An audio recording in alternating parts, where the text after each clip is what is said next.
শতরূপে সারদা বই থেকে পাঠ। বিষয় লোকজননী।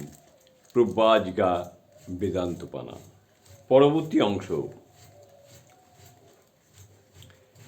একবার বেশ কিছুদিন ব্যবধানে আমজাদ এসেছে মায়ের কাছে, সঙ্গে বাড়ির গাছের এক ঝুড়ি লাউ। মা বললেন, অনেক দিন ভাবছিলুম তুমি আসনি কেন, কোথায় ছিলে? আমজাদ নিঃসংকোচে জানালো, সে গরু চুরির দায়ে ধরা পড়েছিল, তাই এতদিন আসতে পারেনি। মা সহানুভূতির সুরে বললেন, তাই তো ভাবছিলুম আমজাদ আসে না কেন।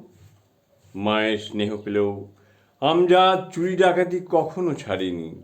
মা কিন্তু সব জেনেও তাকে বারবারই স্নেহ করতেন। একদিন মা আমজাদকে তার ঘরের বারান্দায় খেতে বসিয়েছেন। নলিনীদি উঠোন থেকে ছুঁড়ে ছুঁড়ে তাকে পরিবেশন করছেন। মা দেখে বলে উঠলেন, অমনকেও দিলে মানুষ কি খেয়ে সুখ পায়? তুই না পারিস, আমি দিচ্ছি।